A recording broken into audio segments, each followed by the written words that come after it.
Hi everyone. In this video I am going to share with you ICT UGC NET PYQ. It is the syllabus of UGC NET paper 1 and NVS Navodaya Vidyalaya Samiti. This is the question number 2. Match list 1 with list 2. List 1 has given e-initiative and list 2 has given description. E-initiative that means government portal. Government portal. विद्वान विद्वान किसके लिए है? Scientist के लिए है और researchers के लिए है। रिसर्चर्स के लिए उसका डेटा को स्टोर करके रखा जाता है विद्वान में। डीजी लॉकर जहां पर आप अपने सर्टिफिकेट्स को इशू कर सकते हैं और वेरीफाई कर सकते हैं। इशू कर सकते हैं दैट मीन्स आपको कॉलेज जाने की जरूरत नहीं है, इस ऐप के थ्रू पे आप उसको डाउनलोड कर सकते हो।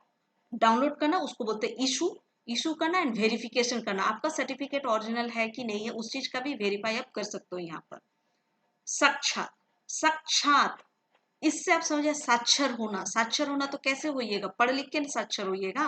तो पढ़ लिख के साक्षर होना दैट मीन्स ये एक एजुकेशन पोर्टल है जो लर्निंग के लिए होती है। एजुकेशन क्या है? पोर्टल है जहाँ पे लर्निंग कराया जाता है, इसमें जहाँ पे कुछ सिखाया जाता है।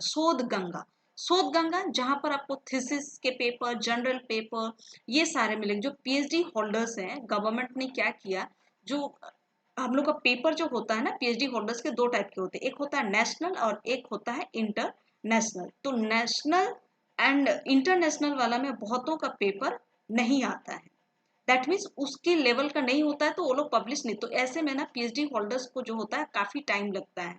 तो इसी वजह से गवर्नमेंट ने क्या किया कि नहीं, हम लोग इंडिया के लेवल का कुछ करते हैं। भले उसका इंटरनेशनल लेवल में वो उतना अच्छा पेपर नहीं है, स्ट्रांगली पेपर नहीं है, लेकिन इंडिया के लेवल के लिए वो बेस्ट है।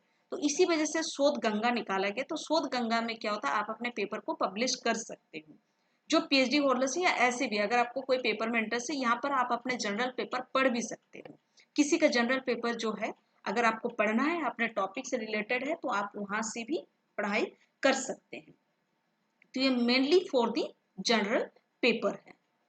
तो विद्वान मैंने क्या बोला, जो साइंटिस्ट और रिसर्च के लिए। तो चलिए यहाँ पे देखिए क्या बोला है, option number 3 database of leading scientist and research. तो ए का 3, तो पहले हम लोग देखते हैं ए का 3 कहाँ पर है। ऐसे में ना एग्जाम में आपका टाइमिंग सेविंग होती है। ए का 1 ये बिल्कुल नहीं होगा, ए का 3 यस ये होगा, ए का 4 ये भी नहीं है, ए का 2 ये भी नहीं है। तो सोचिए सिर्फ एक टू करने की वजह से हम लोग का टोटली 3 ऑप्शन इलिमिनेट हो गए, ए सी एंड डी। तो ऑप्शन नंबर बी ही हम लोग का करेक्ट होगा, लेकिन अभी मैं समझा रही हूँ तो इसलिए मैं पूरा बताऊंगी। तो डिजी लॉकर क्या मैंने बताया, सर्टिफिकेट इशू कर सकते हैं और वेरीफाई कर सकते हो। तो कहाँ पर दिया है, देखिए platform for issuance and verification of documents and certificate, ये ऑप्शन नंबर 4 में। तो बी का क्या हो जाएगा, 4 बिल्कुल सही है। सी साक्षात मैंने क्या बोला, ये एक एजुकेशन पोर्टल है जहां पर लर्निंग कराई जाती है, जहां पर सिखाया। तो ये यहाँ है education portal to facilitate learning, option number 2। तो सी का 2 है। ऑप्शन नंबर डी शोध गंगा, जहां पे आप क्या कर सकते हो, जनरल पेपर रीड कर सकते हो।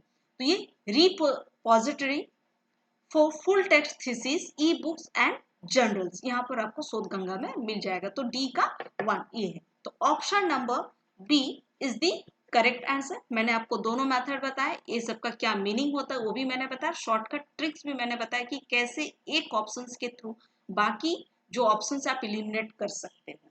So thank you very much for watching this video.